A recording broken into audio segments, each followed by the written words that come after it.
सबोपदेशक अध्याय 2। सबोपदेशक अध्याय 2। मैंने अपने मन से कहा, चल, मैं तुझको आनंद के द्वारा जांचूंगा, इसलिए आनंदित और मगन हो। परंतु देखो, यह भी व्यर्थ है। मैंने हंसी के विषय में कहा, यह तो बावलापन है, और आनंद के विषय में कि उससे क्या प्राप्त होता है। मैंने मन में सोचा कि किस प्रकार से मेरी बुद्धि बनी रहे, और मैं अपने प्राण को दाख मधु पीने से क्यों कर बहलाऊं, और क्यों कर मूर्खता को थामे रहूं, जब तक मालूम न करूं कि वह अच्छा काम कौन सा है, जिसे मनुष्य अपने जीवन भर करता रहे। मैंने बड़े बड़े काम किए हैं। मैंने अपने लिए घर बनवा लिए, मैंने अपने लिए दाख की बारियां लगवाई, मैंने अपने लिए बारियां और बाग लगवा लिए, और उनमें भांति भांति के फलदायी वृक्ष लगाए।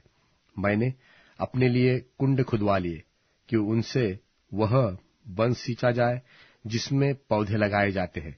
मैंने दास और दासियां मोल ली, और मेरे घर में दास उत्पन्न भी हुए, और जितने मुझसे पहले यरूशलेम में थे उनसे कहीं अधिक मैं गाय बैल और भेड़ बकरियों का स्वामी था। मैंने चांदी और सोना भी और राजाओं और प्रांतों के बहुमूल्य पदार्थों का संग्रह किया। मैंने अपने लिए गवैये और गाने वालियों को रख लिया, और बहुत सी कामिनियां भी, जिनसे मनुष्य सुख पाते हैं, अपनी कर ली। इस प्रकार मैं अपने से पहले से सब यरूशलेम वासियों से अधिक महान और धनाढ्य हो गया। तो भी मेरी बुद्धि ठिकाने रही, और जितनी वस्तुओं के देखने की मुझे लालसा हुई, उन सबों को देखने से मैं न रुका। मैंने अपना मन किसी प्रकार का आनंद भोगने से न रोका, वरन मेरा मन मेरे सब परिश्रम के कारण आनंदित हुआ, और मेरे सब परिश्रम से मुझे यही भाग मिला। तब मैंने फिर से अपने हाथों के सब कामों को और अपने सब परिश्रम को देखा, तो क्या देखा कि सब कुछ व्यर्थ और वायु को पकड़ना है, और संसार में कोई लाभ नहीं। फिर मैंने अपने मन को फेरा कि बुद्धि और बावलेपन और मूर्खता के कार्यों को देखूं, कि जो मनुष्य राजा के पीछे आएगा वह क्या करेगा। केवल वही जो होता चला आया है। तब मैंने देखा कि उजियाला अंधियारे से जितना उत्तम है, उतना बुद्धि भी मूर्खता से उत्तम है। जो बुद्धिमान है उसके सिर में आंखें रहती है, परंतु मूर्ख अंधियारे में चलता है। तो भी मैंने जान लिया कि दोनों की दशा एक सी होती है। मैंने मन में कहा, जैसी मूर्ख की दशा होगी वैसी ही मेरी भी होगी। फिर मैं क्यों अधिक बुद्धिमान हुआ। तब मैंने मन में कहा, यह भी व्यर्थ ही है, क्योंकि न तो बुद्धिमान और न मूर्ख का स्मरण सर्वदा बना रहेगा, क्योंकि भविष्य में सब कुछ समाप्त हो जाएगा, और बुद्धिमान क्यों कर मूर्ख के समान मरता है।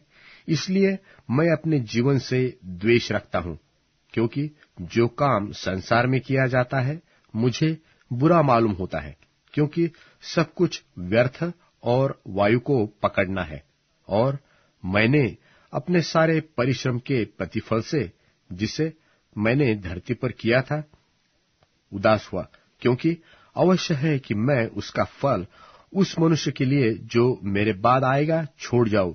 यह कौन जानता है कि वह मनुष्य बुद्धिमान होगा व मूर्ख। तो भी जितना परिश्रम मैंने किया और उसके द्वारा धरती पर बुद्धि प्रकट की, उसके फल का वही अधिकारी होगा। यह भी व्यर्थ ही है।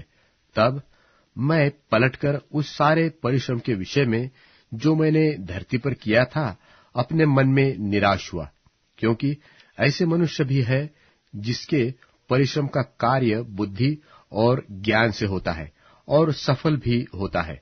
तो भी उसको ऐसे मनुष्य के लिए जिसने उसमें कुछ भी परिश्रम न किया हो, छोड़ जाना पड़ता है कि उसी का भाग हो जाए। यह भी व्यर्थ और बहुत ही बुरा है, क्योंकि मनुष्य जो धरती पर मन लगा लगा कर परिश्रम करता है, उससे उसको क्या लाभ होता है? उसके सब दिन तो दुख से भरे रहते हैं और उसका काम खेत के साथ होता है, वरन रात को भी उसका मन चैन नहीं पाता। यह भी व्यर्थ ही है।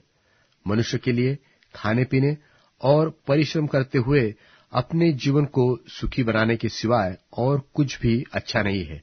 मैंने इसको भी देखा कि यह भी परमेश्वर की ओर से मिलता है, क्योंकि खाने पीने और सुख भोगने में मुझसे अधिक समर्थ कौन है?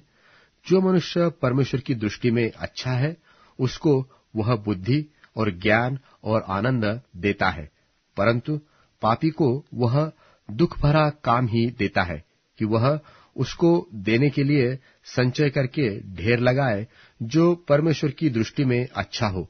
यह भी व्यर्थ और वायु को पकड़ना है।